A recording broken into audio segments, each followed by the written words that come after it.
Orang sekarang hijrah itu kan meninggalkan yang haram menuju yang halal. Dan mereka yang hijrah meninggalkan satu pekerjaan yang haram menuju pekerjaan yang halal, dia hanya kehilangan satu hal, yaitu kehilangan pekerjaan, tidak lebih dari itu. Karena dalam Islam tidak ada perintah siapa yang mau tobat dari harta haram, dia harus memiskinkan diri. Bahkan Allah Subhanahu wa ta'ala mengizinkan bagi para sahabat yang dulu punya kekayaan dari hasil riba, silahkan dipertahankan. Tapi riba yang masih ada di tempat lain yang belum sempat untuk diambil, jangan diambil.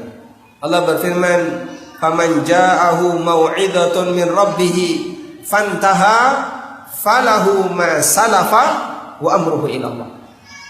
Siapa yang telah mendapatkan penjelasan tentang riba, fantaha, lalu dia berhenti sejak saat itu, falahu ma salafa, maka dia berhak untuk memiliki harta hasil riba di masa silam. Wa amruhu ilallah, dan urusannya kembali kepada Allah. Ada nggak sahabat yang kaya dari hasil riba? Ada nggak? Abbas bin Abdul Muttalib, siapa beliau? Paman Nabi SAW, dulunya seorang rentenir. Dan beliau kaya dari hasil rentenir.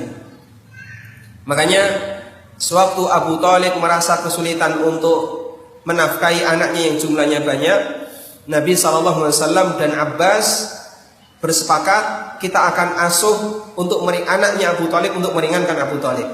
Nabi SAW mengasuh Ali dan Abbas mengasuh Ja'far.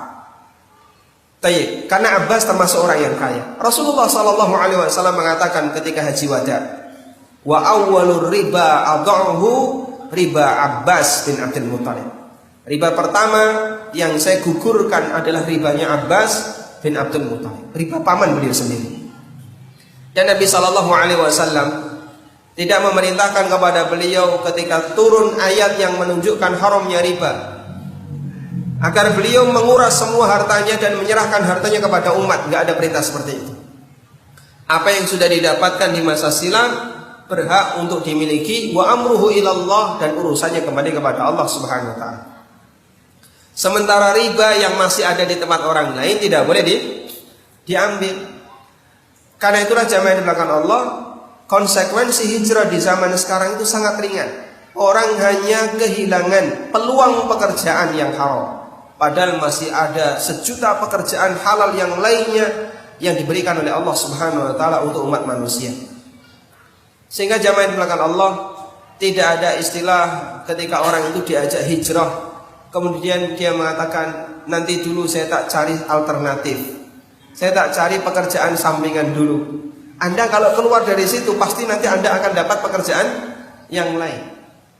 Dan semangat hijrah itu bisa kita ukur ketika orang itu sudah tidak kenal lagi yang disebut dengan istilah status sosial.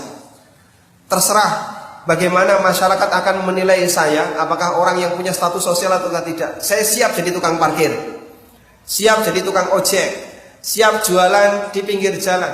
Kalau kemudian Anda siap dengan seperti ini, berarti semangat hijrah Anda sudah 100%. Tapi kalau masih pilih-pilih, Pak, dulunya kan kalau berangkat ke kantor pakai mobil, dijemput, bawa sepatu, pakai dasi, pakai jas. Ya sekarang kalau bisa ya carikan yang semisal. Berarti semangat hijrah Anda kurang maksimal. Ngapain harus cari yang semisal? Yang penting kan dapat penghasilan. Masalah nilai status sosial Anda tidak perlu mempertahankan. Yang penting Anda mendapatkan sesuatu yang halal. Itulah semangat hijrah yang asli. Makanya jamaah di belakang Allah, terkadang kondisi masyarakat kita yang mereka masih banyak ketakutan untuk meninggalkan yang haram, salah satu di antara pertimbangannya adalah masalah status sosial.